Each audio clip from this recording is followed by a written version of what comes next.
Hello everyone, I am Associate Professor Archana Singh, Krishna Institute of Law। आपके subject sociology का जो topic है primary group, उसके बारे में आज हम यहाँ पे डिस्कस करेंगे, बात करेंगे। Meaning of primary group, it is an aggregate of some people. The position of a person is fixed according to this birth order and age in the primary group. The relationship in primary groups are close and direct. In primary groups, the purpose and aims are the same for all members, and the persons take others' interest as their own. Primary groups are the foundation stone of the society। कहने का मतलब यहाँ पे ये है कि मानव के जीवन में जो स्नेह, प्रेम और जो सहानुभूति का जो फीलिंग जो है वो बहुत महत्वपूर्ण स्थान रखता है, इम्पोर्टेंट स्थान है। इन फीलिंग के डेवलपमेंट के लिए ही प्राथमिक ग्रुप की जो रोल होता है वो बहुत ही इम्पोर्टेंट है। ऐसे एटीट्यूड के कारण जो सोसाइटी में जो ऑर्गेनाइजेशन होता है या उनको हम स्टैटिक रूप देते हैं या स्थायित्व प्राप्त होता है, तो जब मानव जब जन्म लेता है, जब उसका बर्थ होता है, तो क्या वह पूर्ण रूप से बायोलॉजिकल होता है।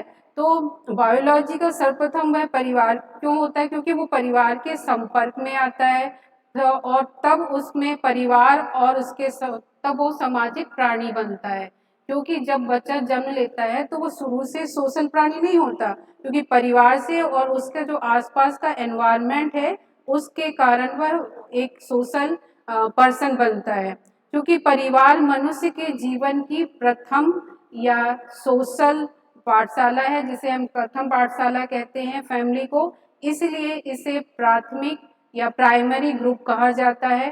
प्राइमरी ग्रुप से का मीनिंग है कि उन ग्रुपों से है जिनमें हमारा जो रिलेशनशिप होगा वो कैसा होता है, डायरेक्ट होता है और इनफॉर्मल, और बहुत ही जो बॉन्डिंग होती है वो बहुत ही स्ट्रांग होती है और रिलेशनशिप भी बहुत ही स्ट्रांग होता है, फीलिंग स्ट्रांग होती है, बॉन्डिंग स्ट्रांग होती है। कभी कभी आपने देखा होगा कि हम कम्युनिकेट करते हैं तो जरूरी नहीं है कि वर्बल ही वर्ड्स यूज करें, आपका सिंबॉलिक रूप से भी हम कुछ इशारे करके सिंबल के माध्यम से भी अपनी बात को पहुंचाने की कोशिश करते हैं। तो यहाँ पर जो बाउंडिंग होती है बहुत ही स्ट्रांग होती है, वर्बल, नॉन वर्बल और सिंबॉलिक, तीनों प्रकार की हम यहाँ पे जो है कंटेंट को यूज करके बातों को एक दूसरों के माध्यम एक दूसरे को समझाने का और अंडरस्टैंड करने का प्रयास करते हैं।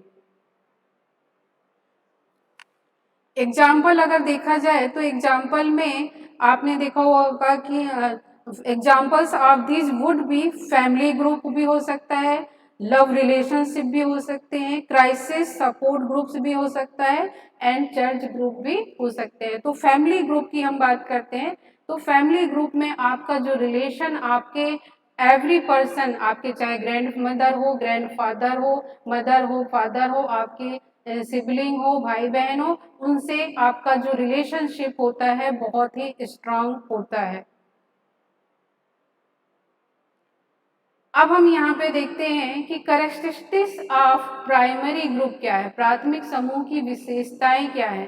तो फिजिकल क्लोजनेस एमंग मेंबर्स, जो आपके सदस्यों के बीच में जो शारीरिक समीपता होती है वो मैंने आपको एग्जाम्पल से ही बताया कि स्ट्रांग होती है, हम एक दूसरे के बहुत निकट होते हैं, अपनी बात को हम तुरंत कह सकते हैं अपनी मदर से, अपने फादर से, अपने भाई बहन को। तो यहाँ एक दूसरे का जो रिलेशनशिप होता है वो क्लोज होता है। स्मॉल साइज, छोटा सा आकार होता है। क्यों? क्योंकि जैसे आपको पता है अगर हम फैमिली को दो पार्टों में डिवाइड करें तो एक आपको जैसे मालूम ही है जॉइंट फैमिली जिसे हम कहते हैं, एक न्यूक्लियर फैमिली।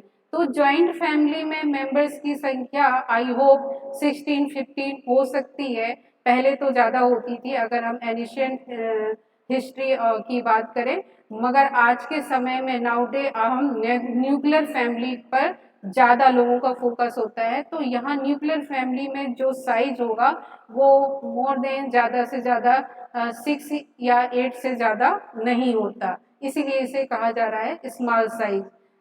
स्टेबिलिटी, स्थायित्व होता है। जो यहाँ रिलेशनशिप होते हैं बहुत ही स्टैटिक होते हैं, इसको हम बिगाड़ नहीं सकते। बना जो रिलेशन आपके बने हुए हैं इन बर्थ, वही रिलेशनशिप डेवलप रहेंगे और लाइफ, इसीलिए इसे हम स्थायित्व या स्टेबिलिटी कहते हैं, स्टैटिक कहते हैं। Common AIIMS among the members, सदस्यों के समान उद्देश्य होते हैं। एवरी पर्सन जो आपके मेंबर्स हैं, उनके जो उद्देश्य हैं, ऑब्जेक्टिव हैं, वो समान होते हैं। फॉर द एग्जाम्पल आप इस तरह से समझ सकते हैं कि जैसे आप हर फैमिली मेंबर कुछ ना कुछ टास्क के लिए बाहर जाते ही है, मगर उनका जो इवनिंग में या नाइट में जो आने का समय है वो सभी का मतलब कि डिनर में प्रेजेंट रहने का है। तो ये एक समान उद्देश्य हो गया सभी पर्सन के लिए। मेंबर्स हैव पर्सनल रिलेशंस, सदस्यों के व्यक्तिगत संबंध होते हैं, पर्सनल रिलेशनशिप होते हैं। एवरी पर्सन का आपसे पर्सनल रिलेशनशिप होगा, जैसे आपका आपकी मदर से, आपके फादर से, आपके सिबलिंग से, आपकी आंटी से, आपके अंकल से। तो ये क्या होगा, आपका पर्सनल रिलेशनशिप होगा। नेक्स्ट है relations of the members are inclusive, सदस्यों के संबंध समावेशी होते हैं, सभी के लिए समान होंगे। जैसे कि अगर हम कोई सेलिब्रेशन कर रहे हैं तो सेलिब्रेशन में अगर कुछ गिफ्ट आ रहा है या कुछ, तो एवरी पर्सन के लिए वो गिफ्ट आएगा, सभी को समान महत्व दिया जाता है। इसीलिए कहा जाता है कि सदस्यों के संबंध समावेशी होते हैं। नेक्स्ट है maximum control over the members, सदस्यों पर अधिकतम नियंत्रण होता है। नियंत्रण होना हर की लाइफ में बहुत जरूरी है। तो हम प्राइमरी ग्रुप की बात कर रहे हैं, तो यहाँ पे मेंबर्स का, जैसे आपके पेरेंट्स का, आपके ग्रैंडफादर मदर का आपके ऊपर कंट्रोल होता है।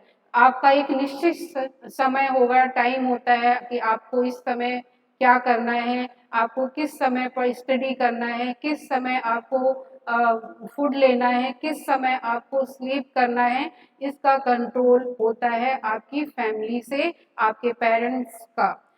तभी जो है डिसिप्लिन होना लाइफ में बहुत जरूरी है, तभी आप कुछ कर सकते हो। आपको आपका एक टाइम निर्धारित होता है, डिसिप्लिन होता है, कब आपको खेलना है, प्ले करना है, कब आपको स्टडी करना है, कब आपको स्कूल जाना है, कॉलेज जाना है। तो मैक्सिमम कंट्रोल जो होगा आपके बड़ों का आपके ऊपर कंट्रोल होता है।